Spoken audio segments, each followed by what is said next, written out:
네, 오늘 말씀 제목은요, 백문일답이라고 이렇게 잡은 이유는요, 제가 CCC라는 선교단체에서 대학생 때 활동을 했거든요. 김중건 목사님이 만드신 건데, 백문일답은 뭐냐면요, 100가지 질문을 던집니다. 예를 들면 이런 거죠. 이 세상을 누가 창조하셨습니까? 그러면 이제 답이 하나예요. 다 예수 그리스도거든요.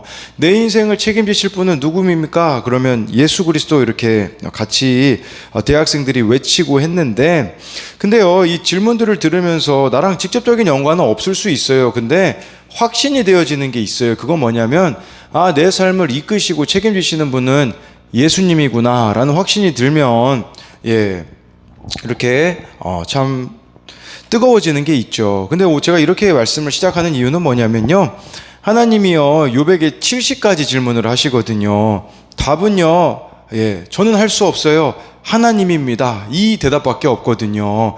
욥에게요, 네가 이래서 고난을 당한 거야, 그런 말씀 안 하세요, 하나님이요. 근데 이 하나님의 질문들을 들으면서 욥이 확신을 갖게 되어지는 거예요.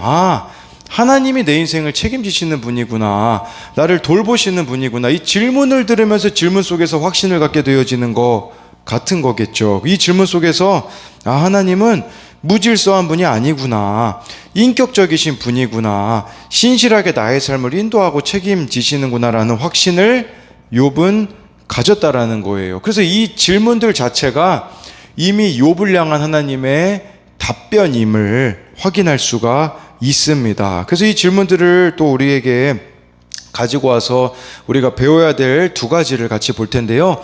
첫 번째로요, 하나님은 우리에게 자기 확신을 버리라고 하십니다. 우리 19절부터 21절을 보면요, 어느 것이 광명이 있는 곳으로 가는 길이냐, 어느 것이 흑암이 있는 곳으로 가는 길이냐, 너는 그의 지경으로 그를 데려갈 수 있느냐, 그의 집으로 가는 길을 알고 있느냐, 내가 아마도 알리라, 내가 그때에 태어났으리니 너의 횟수가 많음이니라. 하나님이여 물어보세요. 광명, 이 빛, 또 흑암, 어둠, 이 빛과 어둠의 그 거처가 어딘 줄 아냐? 그 시작점이 어딘 줄 아냐? 라고 하나님이 물어보신 거죠. 그랬을 때 여러분, 이 빛과 어둠은 하나님이 창조하셨기 때문에 하나님만이 아신다라는 것이에요. 21절에는 하나님이 욥을 향하여서 약간 비꼬는 것과 같은 말을 하시는 거예요. 욥, 너 아마 빛과 어둠이 어디서 시작되는지 너 알 거야. 왜냐하면 너 천지 창조할 때부터 존재했잖아. 그때부터 욥이 존재했습니까? 존재하지 않았다라는 것이에요. 그러니까 쉽게 말하면 21절은요, 욥, 네가 얼마나 살았다고 지금 너의 지혜를 그렇게 의지하냐? 하나님 이렇게 말씀하시는 거죠. 마치 빛과 어둠을 만든 나와 그때부터 네가 함께 했던 것처럼 참 지혜롭다고 여기는구나, 이렇게 하나님이 말씀하고 있다라는 거죠. 쉽게 말하면요, 욥아, 너 자기 확신을 버려야 된다, 그 이야기를 하는 겁니다. 여러분, 믿음의 반대말이 무엇인 줄 아십니까? 자기 확신입니다. 믿음의 반대말은 자기 확신이에요. 자기 확신에 가득 찬 사람의 특징이 무엇인 줄 압니까? 다른 사람의 말을 듣지 않아요. 하나님의 말씀을 듣지 않습니다. 여러분, 왜 우리가 큐티 안 합니까? 이거는 단지 게으름의 문제가 아니에요. 내가 자기 확신에 차 있기 때문에요, 하나님의 말씀을 가까이 하지 않는 거예요. 내 삶에 믿을 만한 구석이 있기 때문에 말씀 묵상을 안 해도 살아갈 수 있다라고 생각하는 거죠. 그런 우리들을 향하여서 하나님은요, 자기 확신을 버리라고 말씀해주고 있는 것입니다. 또 자기 확신에 찬 사람은요, 19절처럼 빛이 아닌 어둠을 선택할 수밖에 없다라는 것을 아셔야 합니다. 왜냐하면 빛은 하나님 말씀대로 사는 것인데, 그 말씀을 들으려고 하지 않고 자기 확신에 차서 자신의 지식을, 자신의 생각을 고집하기 때문에 그 선택은 어둠일 수밖에 없음을 아셔야 합니다. 이 자기 확신을 버리게 하시기 위해서 하나님이 우리에게 허락하시는 게 있거든요. 그게 바로 22절, 23절에 보면요, 심판과 같은 사건입니다. 내가 눈 곳간에 들어갔었느냐, 우박창고를 보았느냐, 내가 환난 때와 교전과 전쟁의 날을 위하여 이것을 남겨두었노라 라고 하시면서요, 하나님이요, 욥에게 눈 곳간, 우박창고를 본 적이 있느냐라고 말씀해 주고 있어요.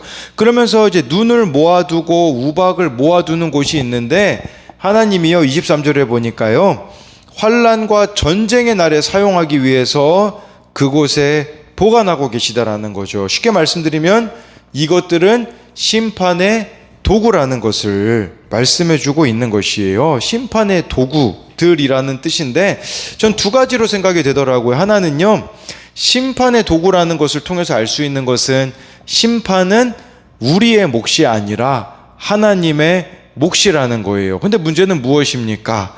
내가 심판자가 되려고 할 때가 얼마나 많은지 모른다는 사실이에요. 두 번째 의미는 뭐냐면요 나의 이 강한 자기 확신을 깨뜨리시기 위해서 하나님은 심판과 같은 사건을 우리들에게 보내신다라는 것이에요. 그런 심판과 같은 사건을 만나게 되면 우리는 우리 스스로가 끝장났다고 생각할지도 모릅니다. 그러나 여러분 심판과 같은 사건은요 끝이 아닙니다. 그 이유는 26절 27절에 보면 나와 있습니다. 누가 사람 없는 땅에 사람 없는 광야에 비를 내리며 황무하고 황폐한 토지를 흡족하게 하여 연한 풀이 돋아나게 하였느냐. 저와 여러분들이요 심판과 같은 사건을 만나면요 광야와 같이 되거든요. 황무하고 황폐한 토지 같다고 여겨지거든요. 근데 하나님 뭐라고 말씀하십니까? 광야에도 비를 내리신대요. 황무하고 황폐한 토지를 흡족하게 한다는 것은 그곳에서도 비를 내리시는 분, 그래서 연한 풀이 돋아나게 하신다고 하지 않습니까? 무슨 말입니까? 여러분 우리가 심판과 같은 사건을 만날 때 아무것도 할 수 없다고 느낄 수 있어요. 그리고 내 삶이 마치 소망 없는 황폐한 땅과 같다면 그때 하나님은 우리들에게 비를 내리실 수 있다라는 거죠. 무슨 비를 내리십니까? 은혜의 단비를 내려 주신다라는 것이에요. 우리 인생에 이 은혜의 단비를 내려 주셔서요 27절 말씀처럼 연한 풀이 돋아나게 하신다라는 것이에요. 그렇기 때문에 사막과 같은 황량한 땅을 생명으로 채울 수 있는 분은 오직 하나님이시기 때문에 저와 여러분들에게 필요한 것은 믿음을 갖는 것입니다. 다른 말로 자기 확신을 버리는 것이라고 볼 수 있어요. 청소년용 묵상 간증에 보면요 아빠는 확신왕이라는 제목으로 이 아버지가 쓰신 묵상 내용인데요, 코로나19가 기승 부릴 때 청소년 자녀들이 집에서 온라인 수업을 듣고 이 아버지는 재택근무기 때문에 집에서 있고 아내는 출근하였다고 하는데요, 그래서 이제 이 아버지가 자녀들을 식사를 차려줘야 되는 거예요. 점심때마다. 점심시간이 1시간밖에 없는데 자녀들까지 챙겨야 되니까 빠듯하잖아요. 근데 어느 날 이 첫째 딸이요 12시가 식사 시간인데 밥 먹으러 안 오는 거예요. 주방에서 불러도 대답이 없고 화가 나서 딸 방문을 열려고 하니 문이 잠겨 있었거든요. 그래서 막 거세게 두드렸는데 알고 보니까 그날 딸의 온라인 수업이 12시 30분까지였고 이어폰으로 수업을 듣고 있었던 거거든요. 그제야 화를 못 참고 난리를 친 자기의 모습이 부끄러워서 딸에게 얼른 사과했다고 해요. 이 묵상간증 마지막 부분에 이렇게 나오더라고요.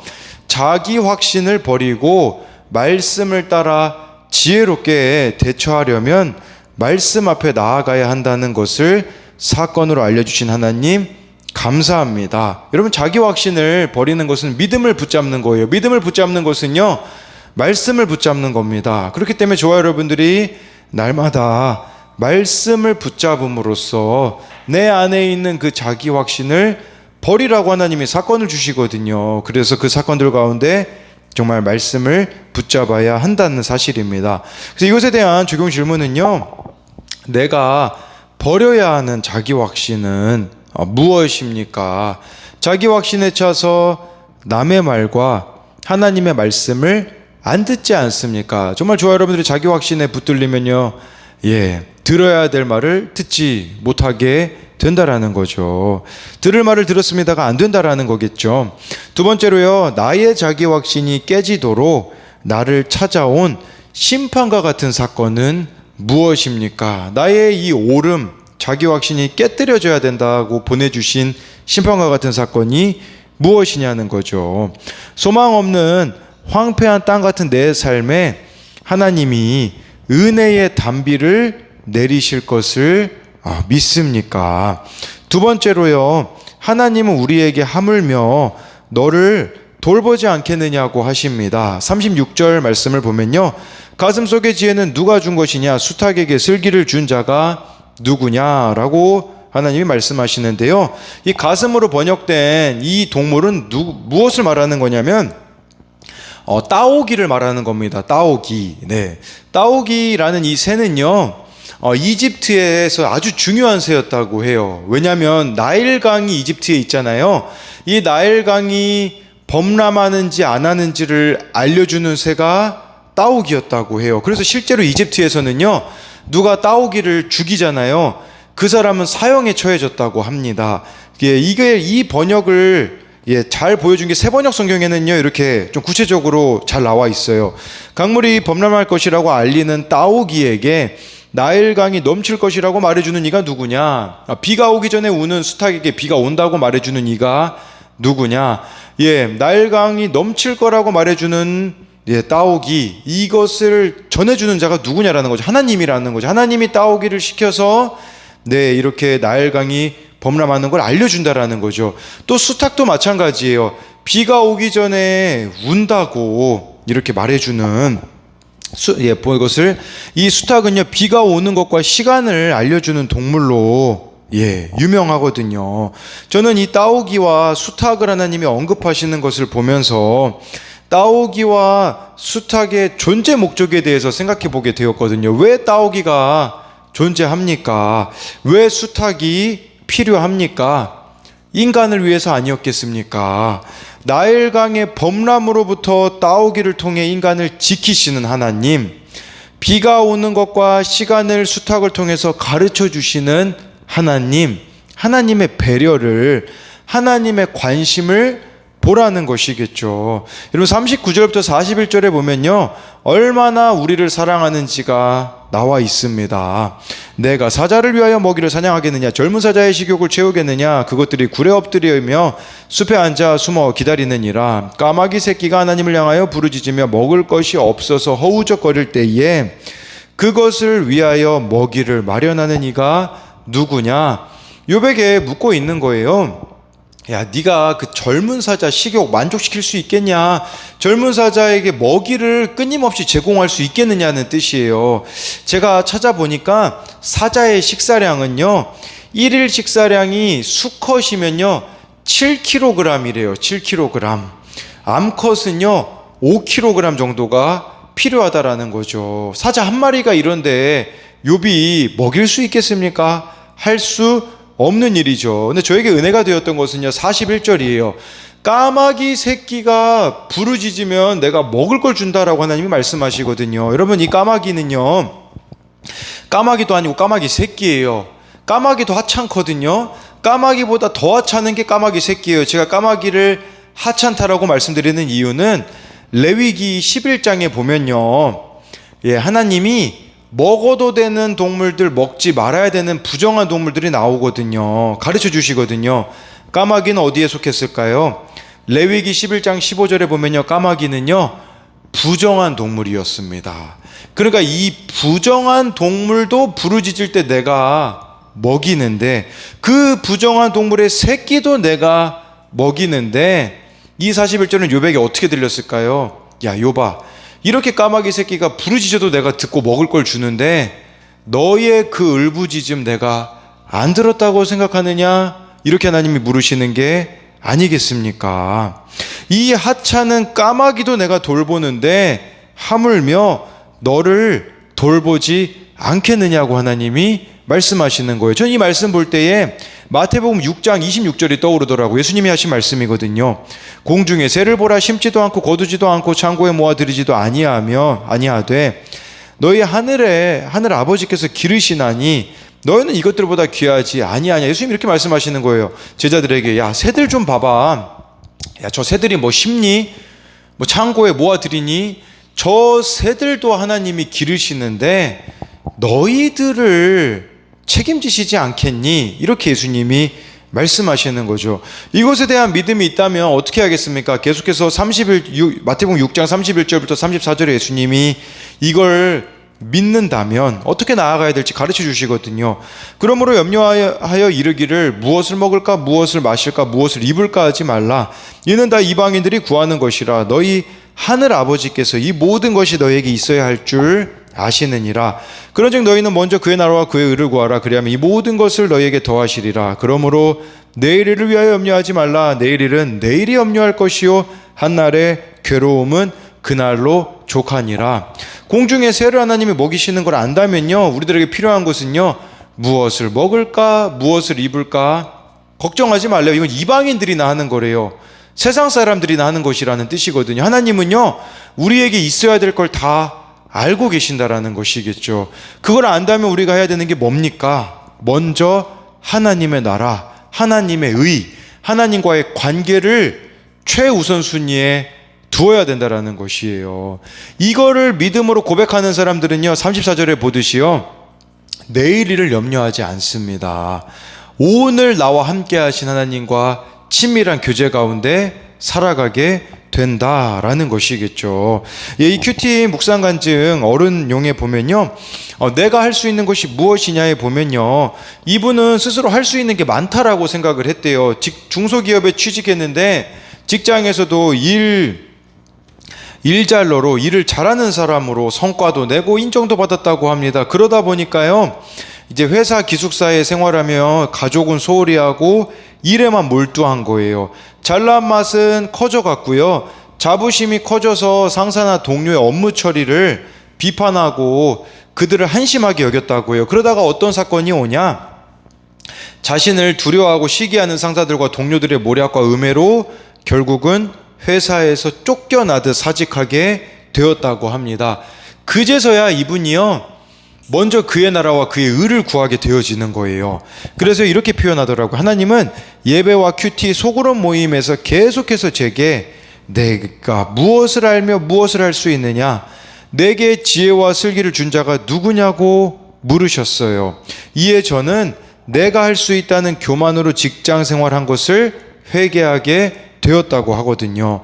그러면서 마지막 부분에 이런 고백이 나와요. 제가 그 고백을 가져왔는데, 실직이라는 겸손한 환경을 통해 하나님이 함께하지 않으시면 내 열심은 헛되며 그저 죄와 사망에 이르는 욕심에 지나지 않음을 깨닫게 해주셔서 감사합니다.